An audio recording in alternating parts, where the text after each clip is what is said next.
Assalamualaikum warahmatullahi wabarakatuh.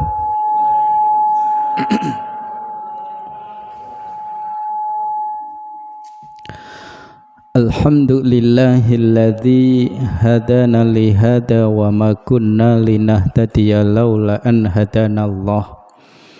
Ashhadu an la ilaha illallah wahdahu la syarikalah wa ashhadu anna Muhammadan abduhu wa rasuluhu la nabiyya ba'dah. Allahumma salli wa sallim ala nabiyyina wa maulana Muhammad wa ala alihi wa ashabihi wa barik wa sallim tasliman katsira. Qala Allahu ta'ala fi kitabihil karim, a'udzu billahi minasy syaithanir rajim. Bismillahirrahmanirrahim. Ya ayyuhalladzina amanu taqullaha haqqa tuqatih wa la tamutunna illa wa antum muslimun. Wa qala ta'ala qul in kuntum tuhibbunallaha fattabi'uni yuhibbukumullahu wa yaghfir lakum dzunubakum wallahu ghafurur rahim. Shadaqallahul azim. Amma ba'd. Segenap takmir mushola Baitul Maqdis yang saya hormati, yang saya muliakan, bapak-bapak, ibu-ibu, jamaah salat maghrib mushola Baitul Maqdis rahimakumullah, hadaniyallah wa iyyakum.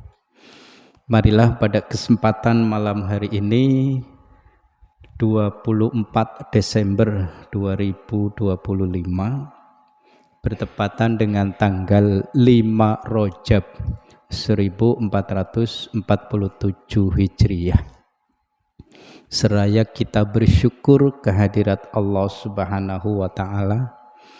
Alhamdulillah Bapak Ibu, malam hari ini kita bisa bertemu kembali. 2 malam Kamis yang lalu kita sempat libur Bapak Ibu, karena malam Kamis yang awal posisi kita masih ada di luar kota. Kemudian malam Kamis kemarin pas kebetulan mau sholat maghrib hujan besar. Kalau malam Kamis ini cuma gerimis, jadi alhamdulillah kita bisa berangkat di mushola Baitul Maqdis. Jadi ibu bapak, kalau misalkan malam Kamis mau maghrib kebetulan hujan besar, dengan sendirinya saya izin tidak bisa hadir. Ngaten nggih Pak? Salawat dan salam mari kita sampaikan kepada junjungan kita, suri tauladan kita, uswatun hasanah kita, baginda Rasul Muhammad sallallahu alaihi wasallam. Bapak dan Ibu jamaah rahimakumullah, hadaniyallah wa iyyakum. Pada kesempatan malam hari ini insya Allah yang akan kita kaji yaitu tentang tanda-tanda kecintaan Allah kepada hambanya. Namun sebelum saya menyampaikan materi ini Bapak Ibu, yang pertama ingin saya sampaikan informasi berupa duka ya, perihal tentang meninggalnya Bapak Ustadz Muhammad Jazir. Mungkin Bapak Ibu tidak kenal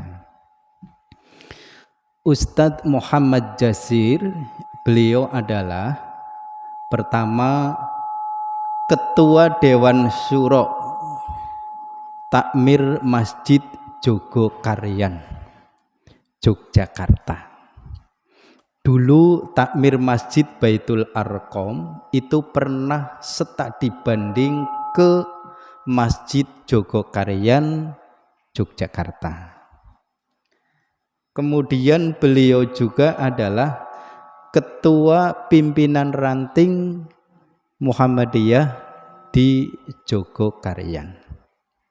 Tapi Bapak Ibu, yang sangat menarik perhatian, beliau itu adalah orang yang bisa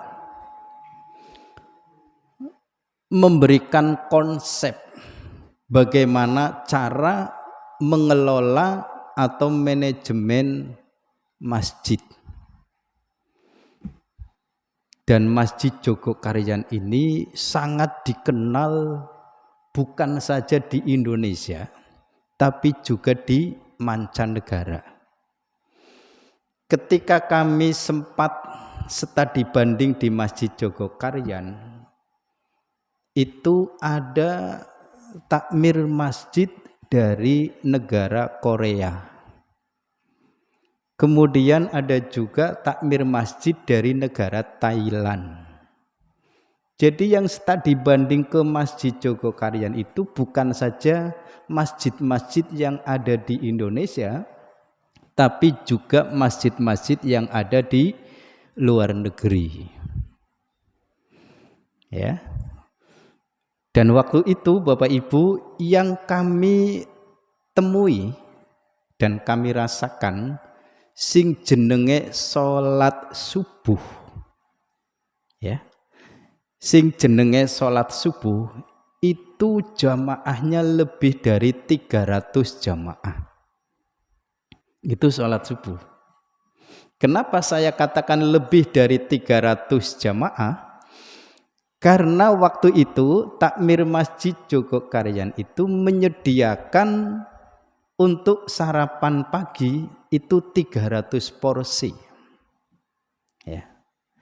Dan rombongan kami dari Grinting karena datangnya agak telat, karena waktu itu sempat agak nyasar.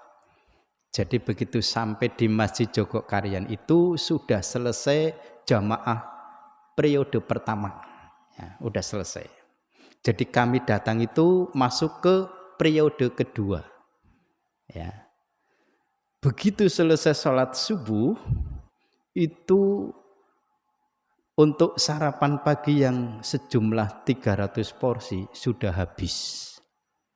Rombongan kami tidak sempat menikmati sarapan pagi di Jogokarian. Karena apa? Sebegitu banyaknya jamaah. Ya. Itu sholat subuh Bapak Ibu. Belum kalau sholat maghrib, belum kalau sholat isya dan lain sebagainya. Belum kalau sholat Jumatnya. Itu di Masjid Jogokarian. Lalu setelah Masjid Jogokarian, itu ada masjid yang sepadan dengan Jogokarian, yaitu Masjid Al-Falah Sragen. Ya.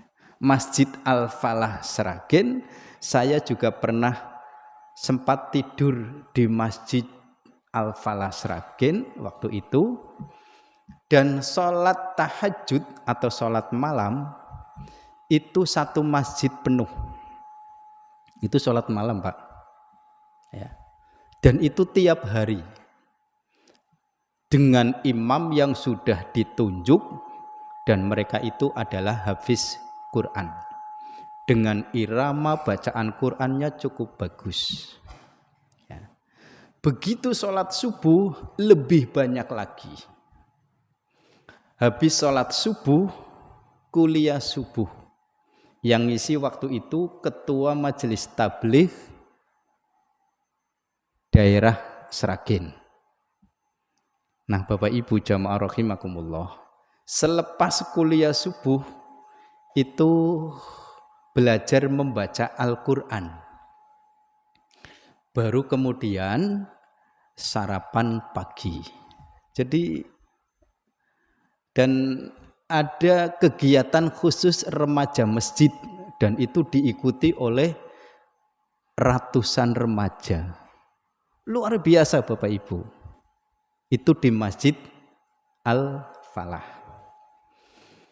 Lalu ada masjid yang sepadan dengan Jogokarian, dengan Al-Falah, tapi ini di luar Jawa. Dan saya belum sempat datang ke sana. Namanya Masjid Al-Jihad, Banjarmasin, Kalimantan. Kapan-kapan kita ke sana Bapak Ibu ya. Mau pakai odong-odong ya ke sana. Nah, Bapak Ibu, yang menarik di Masjid Al-Jihad Banjarmasin itu infak Jumatannya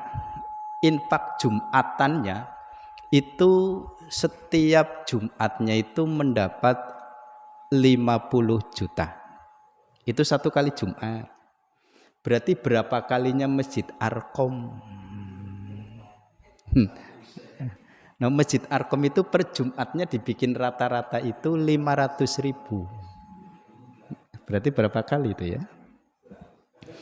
Nah Bapak Ibu, per Oktober kemarin, ini kan udah Desember ya, Oktober, November, Desember, itu kasnya itu mencapai 2,7 miliar. 2,7 miliar itu per Oktober 2025 yang lalu. Dan jamaahnya enggak kalah juga dengan Jogokarian dan Al-Falah Sragen. Dan itu dikelola oleh Muhammadiyah. Kemarin waktu resepsi syukuran milad Muhammadiyah yang ke-113 itu ditempatkan di Universitas Muhammadiyah Bandung oleh Gubernur Jawa Barat KDM Kang Deddy Mulyadi. Itu mau menyerahkan pengelolaan Masjid Al-Jabar ke Muhammadiyah. Iya Pak. Tapi oleh Prof. Dr. Kiai Haji Haidar Nasir itu ditolak. Alasannya itu adalah masjid milik warga Jawa Barat, biarlah warga Jawa Barat yang mengelolanya. Itu alasan dari Pak Haidar Nasir. Kalau toh diserahkan ke Muhammadiyah, mungkin Masjid Al-Jabar akan seperti Masjid Jogokarian. Ini Bapak Ibu semuanya adalah berkat pemikiran dari seorang Ustadz Muhammad Jazir. Makanya ketika beliau meninggal dunia kemarin, waktu diantar ke pemakaman, dan pemakamannya itu masih selokasi dengan pemakaman Kiai Haji Ahmad Dahlan. Itu yang menghantarkan ratusan ribu petakziah. Bukan ratusan ribu. Semuanya itu kelihatannya manusia semua. Ya, saking penuhnya, saking sesaknya, ya. Dari rumah Muhammad Jazir sampai ke pemakam itu manusia, Masya Allah. Jadi Bapak Ibu, beliau meninggal pada usia 63 tahun dengan mengidap penyakit diabetes sama ginjal. Itu penuturan dari putranya. Jadi Bapak itu sudah lama mengidap penyakit gula darah dan ginjal. Nah, kita doakan mudah-mudahan almarhum Ustadz Muhammad Jazir ASP senantiasa mendapat tempat yang terbaik dari hasil amal solehnya selama ini. Amin ya rabbal alamin. Baik Bapak Ibu jamaah rahimakumullah, hadani Allah wa yakum. Yang berikutnya sehubungan ini bulan Rajab. Bulan Rajab nggih Bu nggih? Ya. ada pertanyaan. Beberapa waktu yang lalu saya sempat mendapat pertanyaan, apakah di bulan Rajab itu ada amalan khusus? Ya panggil. Saya dapat pertanyaan, apakah di bulan Rajab itu ada amalan khusus, baik itu berupa sholat maupun berupa puasa sunnah? Nah, Bapak dan Ibu, sebelum saya menyampaikan jawaban pertanyaan itu, perlu saya sampaikan bahwa bulan Rajab ini adalah bulan di antara 4 bulan yang dimuliakan. Minha arba'atun hurum. 4 bulan yang dimuliakan. Ya. 4 bulan yang dimuliakan di sini menurut keterangan dari hadis Nabi, 3 bulan berturut-turut dan 1 bulannya itu terpisah. 3 bulan berturut-turut itu apa? Zulqaidah, Dzulhijjah, Muharram. Ini kan berturut-turut. Nah, kemudian yang terpisah adalah Rajab. Jadi 4 bulan ini adalah 4 bulan yang dimuliakan. Itu terdapat di dalam Al-Quran surat At-Taubah ayat ke-36. Saya kalau membaca surat At-Taubah ini tak ingat-ingat untuk tidak membaca basmalah, tapi cukup dengan ta'awudz. A'udzubillahi minasyaitonirrajim.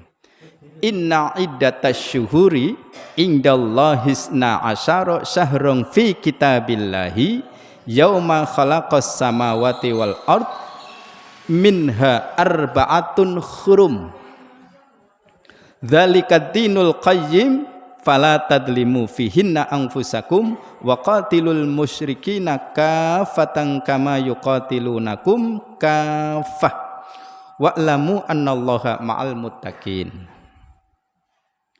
Sesungguhnya jumlah bulan menurut Allah ialah 12 bulan. Jadi Bapak Ibu, ketetapan 12 bulan dalam setahun itu memang sudah disampaikan di dalam Al-Quran. Hanya di dalam Al-Quran tidak disebutkan nama-nama bulan, cuma disebutkannya itu 12 bulan. Nah, 12 bulan itu baru didapati dalam sebuah hadis. Apa yang 12 bulan itu? Dimulai dari Muharram, kemudian Safar, ya, kemudian Rabiul Awal, kemudian Rabiul Akhir, Jumadil Awal, Jumadil Akhir, Rajab, Sya'ban, Ramadan, Syawal, Dzulqaidah, Dzulhijjah, 12 bulan. Sebagaimana dalam ketetapan Allah pada waktu Dia menciptakan langit dan bumi, di antaranya ada 4 bulan haram. Nah, ini ada 4 bulan yang dimuliakan, yaitu Dzulqaidah, Dzulhijjah, Muharram dan Rajab. Itulah ketetapan agama yang lurus, maka janganlah kamu menzalimi dirimu dalam bulan yang 4 itu, dan perangilah kaum musyrikin semuanya sebagaimana mereka pun memerangi kamu semuanya. Nah, Bapak Ibu jamaah rahimakumullah hadani Allah wa iyyakum, di bulan Rajab ini keumuman, termasuk di 3 bulan yang dimuliakan yang lain. Itu Bapak Ibu, ketika kita menjalankan amalan atau ibadah di 4 bulan tersebut, termasuk bulan Rajab, maka akan dilipat gandakan pahalanya. Ya. Ini termasuk keutamaan di bulan Rajab, ya, atau di bulan haram, bulan yang dimuliakan. Nah, di bulan Rajab ini siapapun orangnya yang melakukan kebaikan-kebaikan itu pahalanya akan dilipat gandakan. Bahasanya gue pahalanya diakei, timbui gitu ya. Dibandingkan dengan bulan-bulan yang lain. Jadi Bapak Ibu, silakan di bulan Rajab berbanyak beribadah. Berbanyak beribadah artinya ibadah yang sudah ditentukan oleh Rasulullah. Ya, mungkin kalau di bulan lain jamaah kita kurang begitu aktif, kurang begitu semangat. Nah, di bulan Rajab monggo. Mungkin di bulan yang lain sholat sunnah kita mungkin nggak begitu banyak kita perbuat. Nah, di bulan Rajab monggo diperbanyak. Maka Bapak Ibu, insya Allah pahala kita akan ditambah. Tapi di bulan Rajab atau di 3 bulan yang lain, ya, kalau kita melakukan sesuatu kejahatan atau kemaksiatan pun dosanya akan dilipat gandakan. Ya. Makanya di bulan ini Bapak Ibu, jangan sampai kita banyak melakukan dosa. Ingat, dosa kita akan ditambah. Jelas sampai sini Bapak Ibu? Oke. Nah, adapun amalan khusus di bulan Rajab, sebab ada sebagian masyarakat yang mengamalkan amalan-amalan khusus seperti puasa. Ada yang berpuasa di bulan Rajab itu 1 hari di tanggal 1. Ada yang mengamalkan puasa Rajab itu 3 hari, 1, 2, 3. Ada pula yang mengamalkan puasa Rajab itu sampai 7 hari.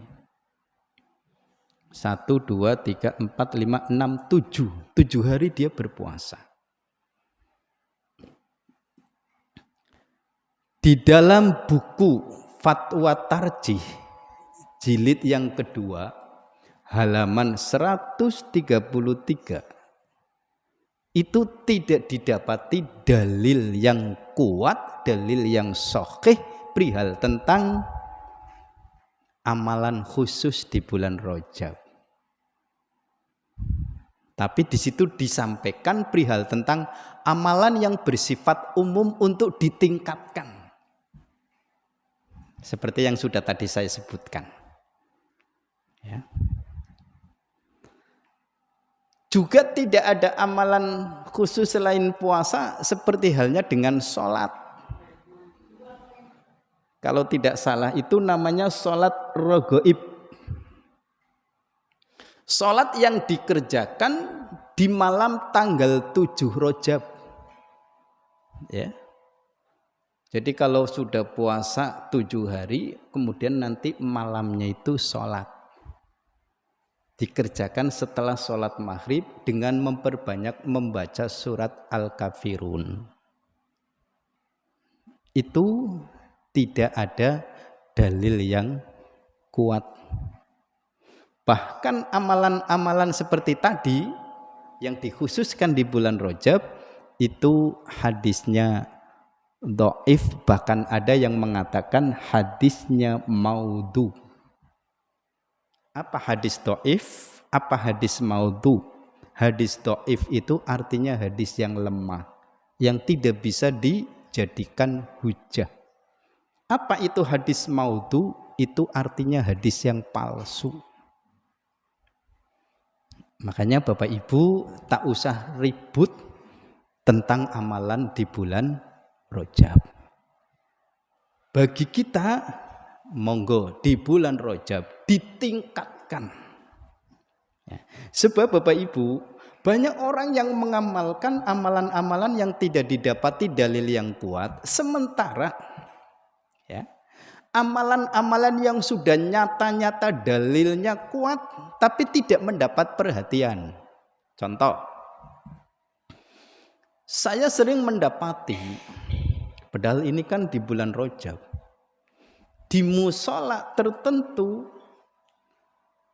yang ketika sholat zuhur, ya, sholat zuhur itu tidak terlaksana sholat berjamaah. Pan sholat berjamaah bagaimana? Wong yang adzan juga ndak ada, imamnya juga ndak tersedia, dan makmumnya pun ndak ada yang mau datang. Kosong. Itu kan udah jelas, Pak. Perintahnya sholat duhur, perintahnya sholat dengan berjamaah, dengan berbagai iringan ibadah di dalamnya, tapi tidak dikerjakan. Itu yang sudah nyata-nyata, dan itu di bulan Rajab. Mesti netah yen pengen ngejar pahala yang banyak, mumpung di bulan Rajab, ya sholat duhurnya harus dengan jamaah yang banyak, sholat asarnya dengan jamaah yang banyak, nek maghrib karo isya ora usah diomong, dan sholat subuhnya. Tapi kenyataannya tidak demikian. Jelas nggih, Bu nggih? Ya, tapi kebanyakan kan kadang-kadang meributkan sesuatu yang tidak begitu jelas dalil kesohihannya, malah yang jelas-jelas dalilnya sahih malah ditinggalkan. Nah, kalau Bapak Ibu saking sukanya dengan puasa sunnah mumpung di bulan Rajab, silakan Senin Kemisnya, Ayamul Bidnya, ya kan? Semestinya itu kan sudah nggak diragukan lagi dalilnya. Itu baru Bapak Ibu. Namun demikian, jika ada saudara-saudara kita yang lain yang mungkin karena sudah saking anunya kemudian ia menunaikan, melaksanakan puasa dari tanggal 1 sampai tanggal 7, kemudian melaksanakan sholat sunnah raghaib, dan monggo, itu hak mereka. Ya. Kalau kemudian sudah disampaikan perihal tentang dalilnya yang tidak bisa dipertanggungjawabkan, tapi oleh mereka tetap dia tunaikan, dia kerjakan, monggo, itu hak mereka. Gitu Bapak Ibu. Baik, selanjutnya kita kembali ke kajian kita Bapak Ibu. Tanda-tanda kecintaan Allah Ta'ala kepada hambanya di dalam Al-Quran surah Ali Imran ayat 31. Insya Allah ayat ini Bapak Ibu sudah sering mendengar. Kul in kuntum tuhibbunallaha fattabi'uni yuhibbukumullahu wa yaghfir lakum dzunubakum wallahu ghafurur rahim. Bahkan ayat ini menjadi dasar salah satu di antara kalau amalan kita kepengin dianggap sah atau diterima oleh Allah, maka fattabi'uni, ikuti Rasulullah. Katakanlah jika kamu benar-benar mencintai Allah. Bapak dan Ibu mencintai Allah? Ya, jelas mutlak kita mencintai Allah. Maka tuhibbunallah fattabi'uni, ikutilah aku. Maksudnya apa? Kalau kita cinta dengan Allah, maka ikutilah Nabi kita, Rasul kita, Muhammad sallallahu alaihi wasallam. Ya. Jadi kalau kita menyampaikan bahwa kita itu cinta dengan Allah, tapi tidak mau ittiba kepada Rasulullah, itu berarti belum cinta yang sesungguhnya. Jadi kalau kita cinta benar-benar dengan Allah, maka ikutilah Rasulullah. Fattabi'uni, ikutilah aku. Nah Bapak Ibu, yang dimaksud dengan mengikuti Rasulullah itu apa yang perlu diikutinya? Yang pertama, kaulnya Nabi. Segala ucapan Rasulullah hendaklah untuk dituruti. Kalau itu perintah, Kita perlu untuk melaksanakannya. Kalau itu sebuah larangan, tinggalkan larangan tersebut. Ya. Rasulullah memerintahkan tentang apa? Kita ikuti, kita laksanakan semampu kita. Ya. Loh kok ada kalimat semampu kita? Ya, kalau Rasulullah sholat malamnya itu sampai 2-3 jam. Nah kita belum mampu. Ya kita sholat malam semampu kita. Maksudnya itu Bapak Ibu. Rasulullah itu kalau sholat malam pakainya surat Al-Baqarah, surat Al-Imran. Nah kita ndak bisa, ndak kuat. Ya pakai surat yang pendek. Itu maksud dari semampu kita. Maksudnya itu. Kalau Rasulullah itu puasa sunnahnya itu puasa Daud. 1 hari puasa, 1 hari buka. Nah kita belum mampu seperti Rasulullah, ya sudah kita pakai puasanya Senin Kemis. Senin Kemis biar bisa dilakoni wis hebate por-pora. Nggih. Engko ditambah ayamul bid. Itu namanya semampu kita. Kalau menurut Rasulullah Bapak Ibu, hendaklah seorang istri kalau mau tidur memberi kesempatan kepada suami lebih dulu. Nah, ibu-ibu sing hadir nang kene sering-sering seperti itu apa enggak?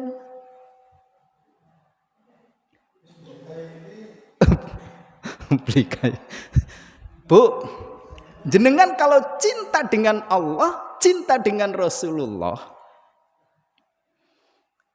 ketika suami dan istri hendak tidur, maka hendaklah seorang istri itu menawarkan dulu kepada suami. Tapi kalau itu tidak mampu diperbuat, minimal ketika suami minta tidak ditolak. Itu. Kita temenan loh Bu, nyong ngomongnya sampai gedet-gedet.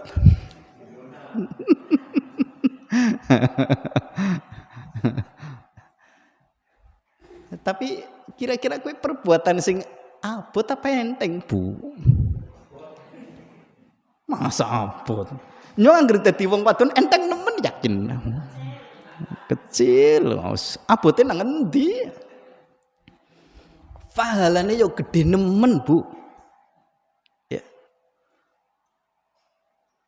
Kalau itu tidak bisa, ya paling tidak ketika suami minta dengan istri, jangan ditolak.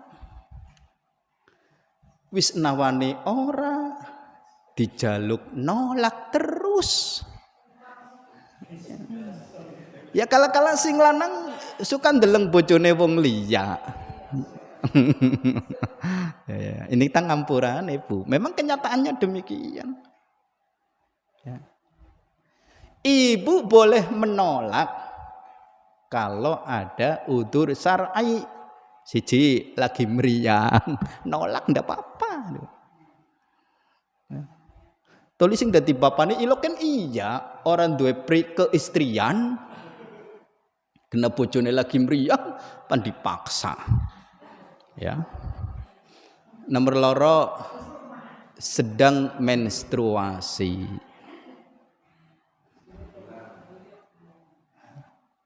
Ibu-ibu boleh menolak. Ngampurane nggih Pak, aku lagi M.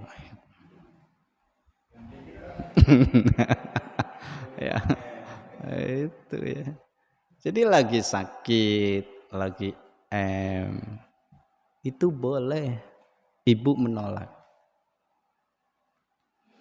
Itu yang dinamakan dengan fattabi'uni. Mengikuti Rasulullah seperti apa yang Rasulullah sabdakan.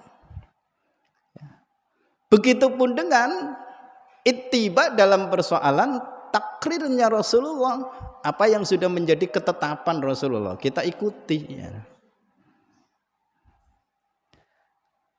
Ya. Kemudian perbuatan Rasulullah, fi'linya Rasulullah, ya. Ucapan Rasulullah, apa yang diperbuat oleh Rasulullah, dan apa yang menjadi ketetapan Rasulullah, itu kita ikuti. Nah, Bapak dan Ibu, orang yang mau mengikuti Rasulullah, mau berittiba kepada Rasulullah, maka Allah akan mengasihi. Ini berarti mau sholat isya apa? Kayak nembe mikir ya, Bu. Ya, saya selesaikan ayat ini Bapak Ibu. Orang yang mau berittiba kepada Rasulullah oleh Allah akan dikasihi. Bapak Ibu mau dikasihi? Dan yang mau mengasihi itu Allah, Pak. Dan mengampuni dosa-dosamu. Allah mengampuni dosa kita bagi orang yang mau berittiba kepada Rasulullah. Dan Allah Maha Pengampun lagi Maha Penyayang. Qul in kuntum tuhibbunallaha fattabi'uni yuhibbukumullahu wa yaghfir lakum dzunubakum wallahu ghafurur rahim. Sampun, Bu? Kita wong wis ngerti ya insyaallah bar pengajian nawani.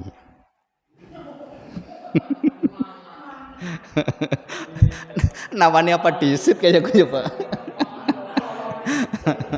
Ya Allah.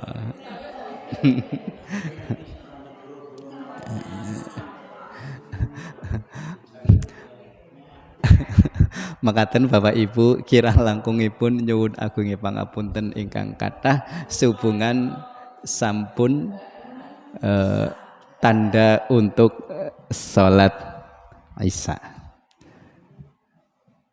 Subhanakallahumma rabbana wa bihamdika asyhadu alla ilaha illa anta astaghfiruka wa atubu ilaik.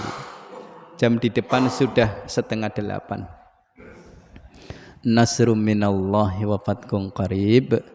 Wassalamualaikum warahmatullahi wabarakatuh.